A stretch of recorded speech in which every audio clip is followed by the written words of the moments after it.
Guys, welcome back. SHOT Show 2023, booth interview number 5080. We're here with Chris from YHM. They've been on my channel quite a bit, and you've been to Suppress Fest more than once. I think you guys are coming back for Suppress Fest 2023. Absolutely. It's going to be awesome. Capital Armory is headlining it with me, so that's cool. Yeah. So, what do you have to show us? Where do you want to start? I've got 5 new models this year that I can show off. So cat butt. So yeah, I'll just give you the floor. Give us the full rundown. What you got here? Sure. So this has obviously been the big buzz for us at SHOT Show. This is the Fat Cat suppressor. This particular. Okay, hold on a second. I thought it was a joke. No, Fat So this Cat, is legit. Fat Cat is the name. Okay. And this is an available option as the end cap. Based on the feedback we've gotten today, I think this is going to be the standard. It's going to be a winner. Traditional end cap is going to be the option.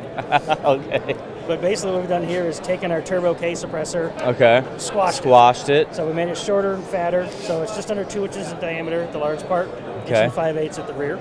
All right. Still got the 1 3/8 hub thread on there, so of you course. can still run all the different adapters on it. Of course. The narrow portion at the rear lets you tuck it into a handguard still for that stealth look. But not inject too much heat, not radiate too much heat. Yeah. Yep.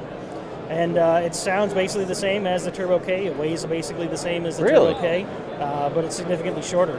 Just holding the two up together. Yeah, you can see the difference in length short, there. fat. Yep. And quiet.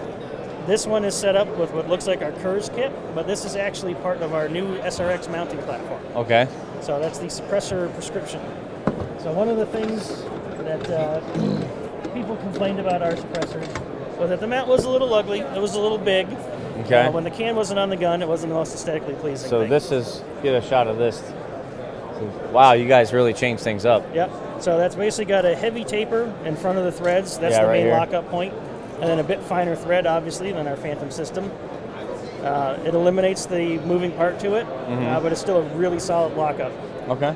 And then the other thing that people disliked about the other design is because it had moving parts on it, we recommended against people pinning and welding it to shorter barrels. Now we have both the mini brake and full-size flash hires and brakes, which are purposely designed with nice big hexes on them to be pin and welded to short barrels to make them into non-short barrels. Right. Awesome. So that's the Fat Cat. The Fat Cat, and then in tandem with the SRX.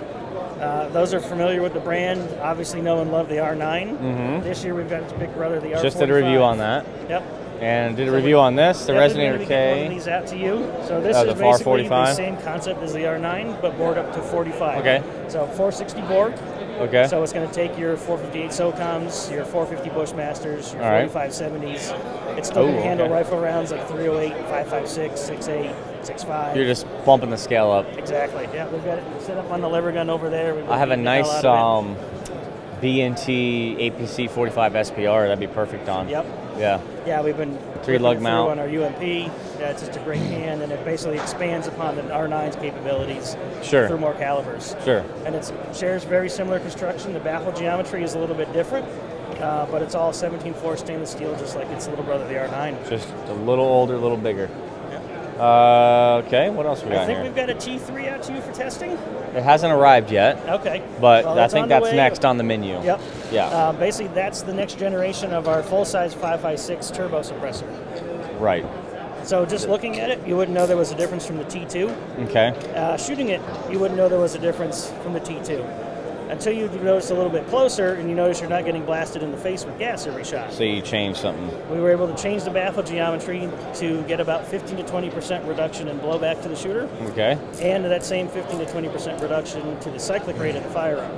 Oh, okay. We can test that. Yeah, absolutely. So we were able to do that without sacrificing sound, length, weight, diameter, any of that. So awesome. Specs-wise, it's exactly the same as the T2. It sounds great, and it's just going to be a way more pleasurable shooting experience. Right. And then I don't think we've ever reviewed any of these.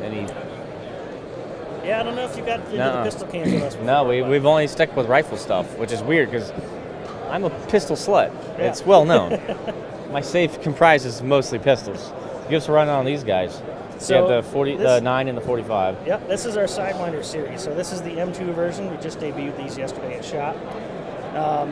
In the similar vein to the T3, it's got the same length, weight, and suppression specifications, but we made some pretty significant changes to it in the design, fit, and function of it. Okay. So rather than using a proprietary piston in the booster system, now it uses sort of the unofficial industry standard So the silencer co, the dead air, the Griffin pistons, you can add us to that list of interchangeability now. So we're good to go there. Yep.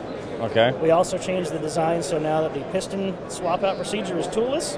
So you can just we grab add some textures to the end of that, put that big hex on the end of it, so you can spin that right off and change the pistons out, so you can swap it to different host firearms. Like that. Of course, it's fully user serviceable. Yep. Construction type. So it's 6061 aluminum tube. Okay. 7075 aluminum stack. main baffle stack. It's a monocore design, so there's no pieces to lose, stuff to put in wrong, parts to roll under your parts bench. Sure. And then all of the Nielsen booster assembly parts are 17.4 stainless steel. Awesome. Nice.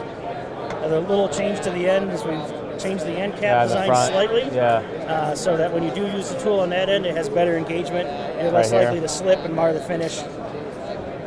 Will cat butt come to this? We do not offer that in a cat butt currently. And I don't know what a Sidewinder snake's butt looks like, but hey, probably pretty small. Might not look as good as that. Well, cool, man. Yeah, and then we've got, of course, our integral 5.56 top end. Yeah, and we've got up on the top left there for you. We've had that up for a while, and we're just debuting our 30 caliber interleaf suppressed top end. So that's going to be 300 blackout. Awesome. 9.1 inch barrel, basically with a modified version of our resonator permanently attached to it. So much like the 5.56, single stamp, short barrel suppressed rifle. Right. And that's available as a complete upper receiver group. Awesome. Cool.